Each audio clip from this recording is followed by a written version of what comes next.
3:7 என் ஜனத்தின் உபத்திரவத்தை பார்க்கவே பார்த்து அவர்கள் இடுகிற கூக்குரலை கேட்டேன். நிறைய பேர் இன்னைக்கு என்ன சொல்கிற, ஆண்டவர் கண்ணு இருக்கா, காது இருக்கா, ஏன் கேட்க மாட்டேங்கிறாரு?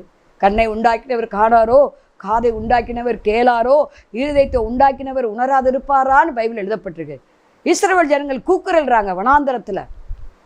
ஆண்டவர் சொல்கிறாரு, அதாவது அவங்க எழுத்து அடிமைத்தனத்தில் இருக்கும்போது இந்த வேலை சொல்கிறாங்க.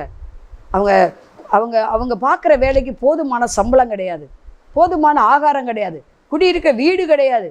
பாருங்கள், வாங்குகிற சம்பளமெல்லாம் என்ன செய்யுது, வீட்டுக்கு இது வாடகைக்கு சரியாக போயிடும். ரொம்ப அடிமைத்தனம். செங்கல் அறுக்கிறது ஈஸியான காரியம் இல்லை. மண் கல் சுமப்பது ஈஸியான காரியம் இல்லை. இரவும் பகல வேலை. அந்த பார்வோன் கடினமாக இருதயம் உள்ளவர்களாய் இஸ்ரவேல் ஜனங்களை நடத்துகிறான். ஆண்டவர் இறங்கி வந்தார், மோசேயை தெரிந்தெடுத்தார். அப்பா, என் ஜனத்தின் உபத்திரவத்தை நான் பார்க்கவே பார்த்தேன். ஆண்டவர் இறங்கி வருகிறார். மோசேக்கு ஒப்பாக ஆண்டவர் இருக்கிறார். உங்கள் உபத்திரத்தை பார்த்து நீங்கள் வேலை பார்க்குற இடத்துக்கு வருகிறார். உங்கள் வீட்டுக்கு வருகிறார். உங்கள் பிரச்சனையை பார்க்குறார். நீங்கள் எங்கே போகிறீங்களா, போகிற வழியெல்லாம் கர்த்தர் அந்த வேலைக்காக உங்களோடு கூட வருகிறார். பாருங்க, நான் பார்க்குறேன், என் ஜனத்தின் உபத்திரவத்தை பார்த்தேன், கூக்குரலை கேட்டேன். ஆண்டவரை நோக்கி அபயம் விடுங்க, இயேசுவேன்னு அபயம் விடுங்க.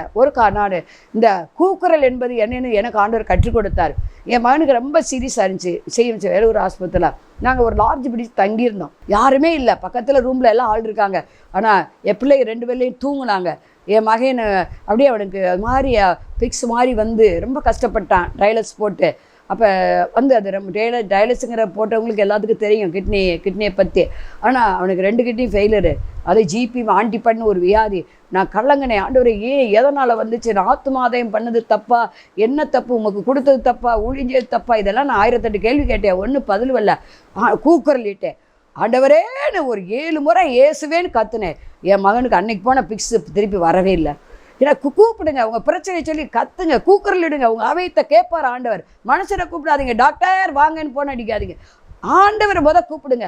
கூப்பிட்டு அடுத்து டாக்டருக்கு போங்க, அடுத்து உங்கள் சொந்த பந்தங்களுக்கு தெரிவிங்க. ஆண்டவருக்கு கூப்பிடுங்க. உங்கள் உபத்திரவத்தை கர்த்தர் நீக்கி, உங்கள் சிறுமையை நீக்கி, உங்களை உபத்திரத்துக்கு பதிலாக ஆண்டவர் நிச்சயமாக உங்களுக்கு இளைப்பாறுதலையும் ஆசீர்வாதத்தையும் நிம்மதியும் கட்டளையிடுவார்.